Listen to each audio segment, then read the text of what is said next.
Hello, Pauper fans. This is Mathonical, and this is match 1 with Boros Monarch.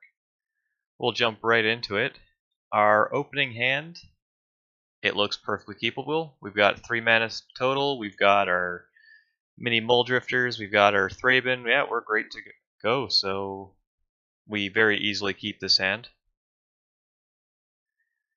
And very quickly, we see a mountain, we're like, ooh, that's not usually pretty good, and goblins. So, as you know from last week, goblins can give us a hard time, and basically we are looking to trade and block as many things as possible. We want to take as little damage as possible.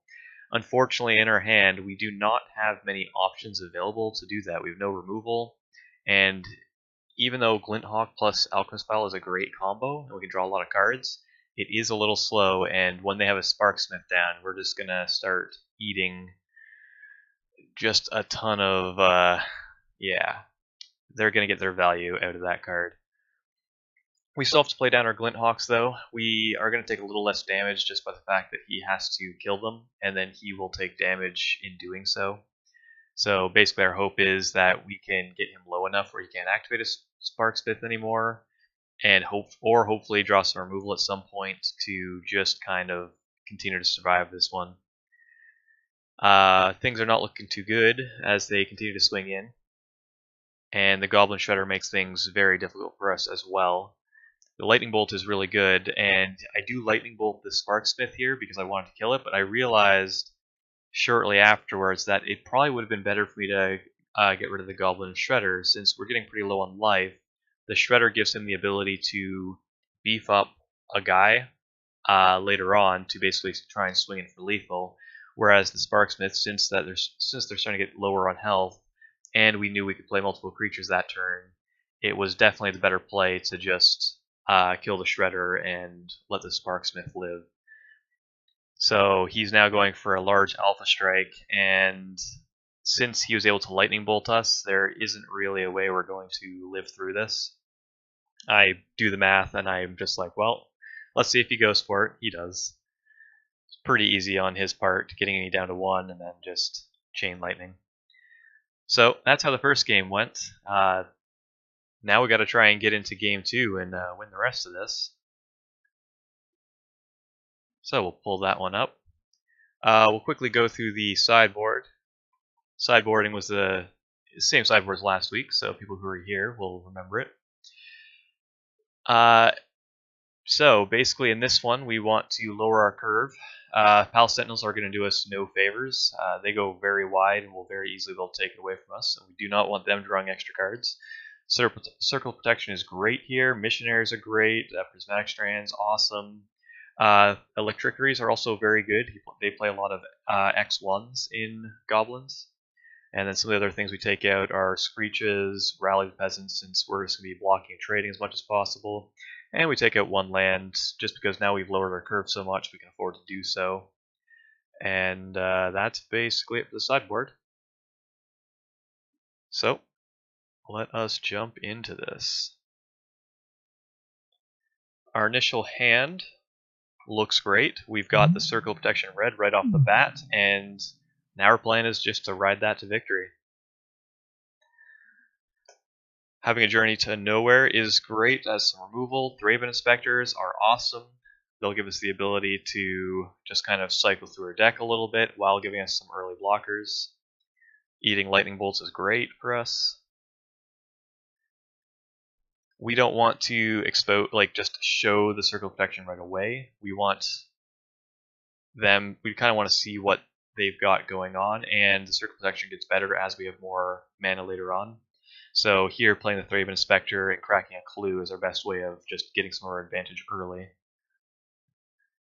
Being able to trade with the Mog Raider is great for us, just because then blocking is more profitable in the future. And now they have 1 creature, we have a Circle Protection on the field, so things are very much in our favor. We kill it just so that way down the road we have less mana that we need to tie up with stopping their creatures. We're not in a hurry to win this one since we have the Circle Protection red. We do have to worry a little bit about Flaring Pains, but since we're at 19 life, they'd have to have an amazing turn with a lot of mana available is comboing into a Bushwhacker. And since we now have things like the Prismatic Strands available, we're just going to play safe. We're just going to keep up mana for some kind of protection effects. And since they're burning our creatures, it basically means that they're on the plan of trying to keep our creatures down until they find a Flaring Pain or of some sort. But we're not too worried about that.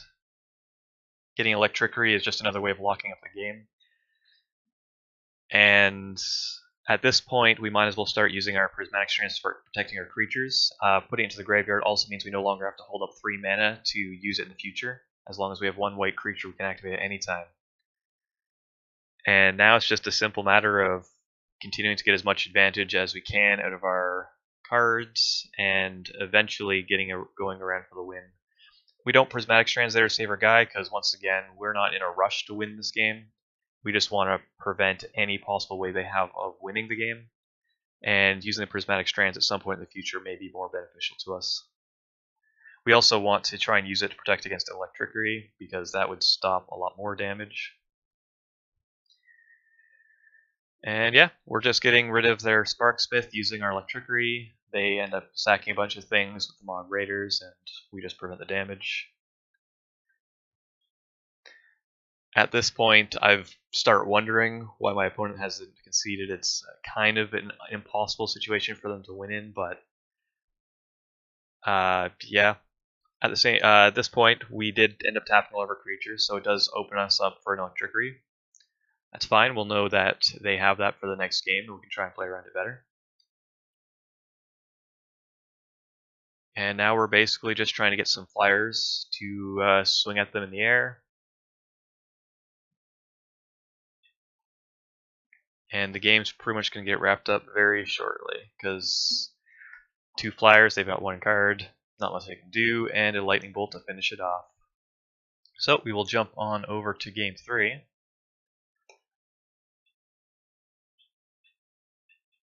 And there shouldn't be any sideboard changes, even though they did show that they have the Electricity. There wasn't really anything we could pull out, or we couldn't really pull the Battle Screech out for anything since we didn't have any other good sideboard options to pull in. So we just left it as is. This hand, even though it has the Thraben Inspector on 1, it's a really risky hand.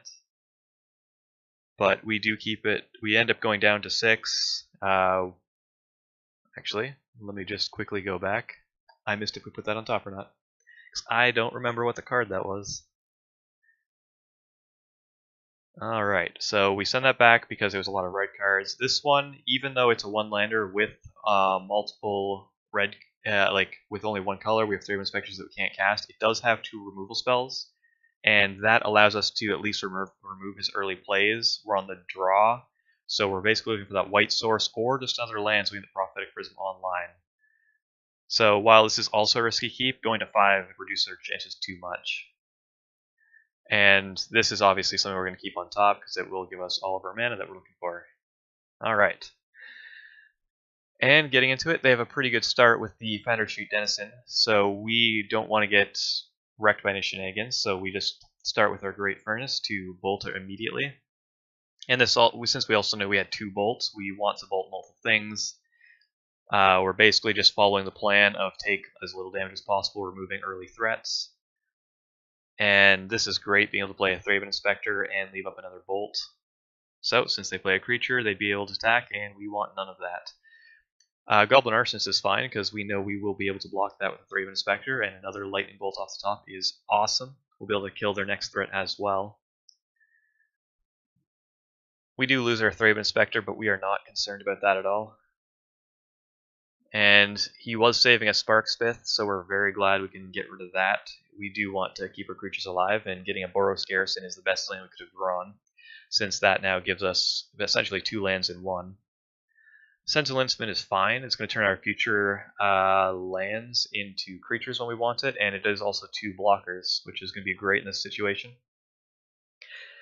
We basically just start getting in there because he's got 1 creature, we don't really have a ton of pressure or the game locked up yet, so we don't want the game to get drawn on forever.